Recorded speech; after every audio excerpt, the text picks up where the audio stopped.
What are you finding is the most pressing issue right now as African nations come here to Beijing? They haven't had this forum in 6 years in person. A lot has happened through the COVID pandemic, the debt issues, a number of nations, whether it's Zambia, Ghana, Ethiopia, defaulting, so many things at the fore right now. What's most important to you? Let me start by saying that this forum between China and Africa is the most important and the most constructive for the African nations, which means that the African nations, the African Union, relies on the Chinese cooperation. This is number one, because other partners has actually failed us. Now, challenges are there. We are not contesting the fact that the African continent is passing through security issues. We do have a number of expectations when it comes to the building capacities for the African countries in terms of modernization of agriculture, the process of industrialization. We know that today, China has maybe not the same capacity, despite the fact that the willingness is there. We are living in a polarized world. There is something coming in the international arena. The African Union is trying to position itself. Now, we will certainly adapt to the new conditions that we are faced with. African countries have each one specific needs, specific expectations, but the priority should be to focus on strategic partnerships. When it comes to peace and security, we have an African architecture for peace and stability. We expect from China that China will support that architecture, specifically the Peace Fund. We also expect that China will step up in its support financially for the modernization of the plan that Africans set for themselves in terms of agriculture and so on and so forth. I think this is a two-way partnership. Of course, we know that China expects also a lot from the African continent. They want better returns. Obviously, they've gotten minerals and they've gotten energy through their partnerships, through their 120 billion plus that they've invested through state policy loans. Yes. But they also want returns. So are you finding perhaps for African nations, the wallet is a little slimmer and it's not opening as wide as years past? I'm not saying that the partnership is a balanced one. But we have to also recognize the fact that China is now one of the biggest industrial products producing country. It needs market.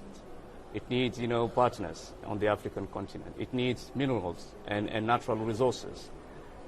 China has a boiling economy.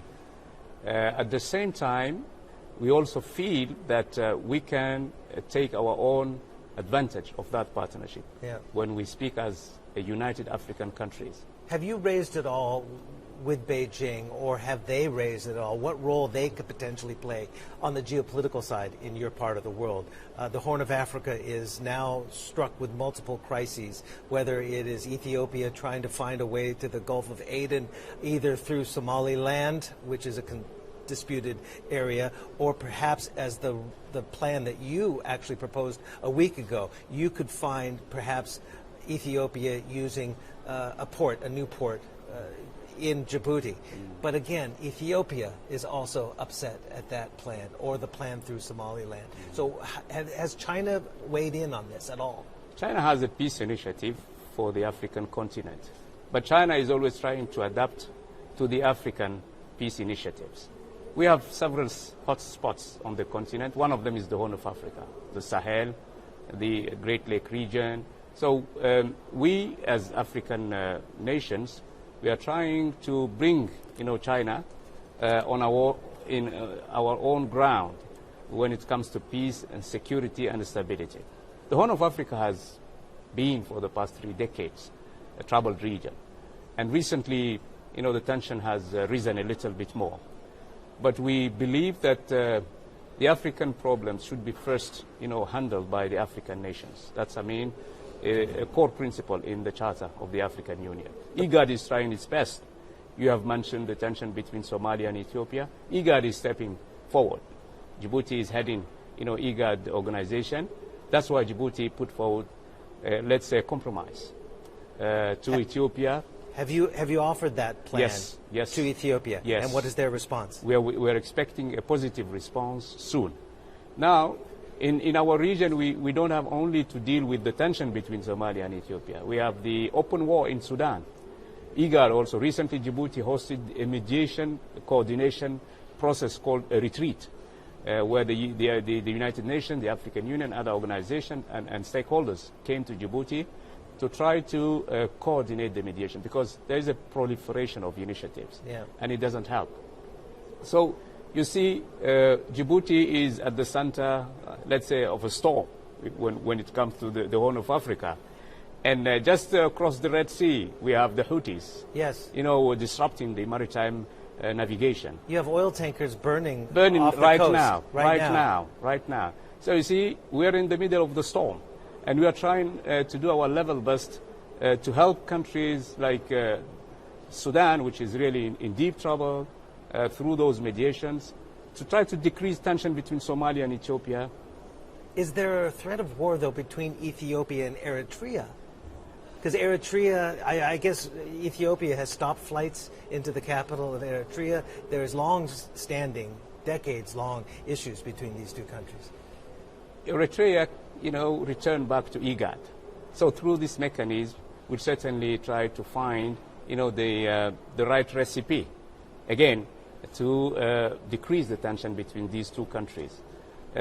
That's our duty and the responsibility of the chair of IGAD, and Djibouti is chairing IGAD now. So I'm not saying that we have the solutions to each and every problem, but at least we are putting forward a number of efforts and initiatives to avoid an open war between countries and inside countries. You mentioned about the attacks on the shipping lanes there in the Gulf of Aden, and it's by the Houthi rebels out of Yemen. But we also know that China, I come back to China because China has an ear in Tehran, and Tehran has an ear with the Houthis, and also with Hamas, right? So what role would you want China to play to diffuse the tension that is obviously in Gaza with Hamas, because that is the source, according to the Houthi rebels, of the attacks in the Gulf? We know that, let's call them big players, the P5, the Security Council, have a very influential and, let's say, action. They can they can make the difference. So if the United States and other countries in the Security Council decides really to put an end to the war in Gaza, they can do it. So China also has a role to play. And we are saying, as the African Union, that the extension of this conflict from the Middle East to the African continent and through, the Horn of Africa will be disastrous and detrimental to all of us. That's why we're saying, if the maritime route is not safe enough, the whole trade in Europe will be disrupted. And this is not good for even the Asian countries, even for China. It's in the best interest of China to help, resolve this problem in the Middle East so that the inflow and outflow of trade through the Strait of Bab el-Mandeb be made safer than what it is now. Sir, I appreciate your time. Thank you very much.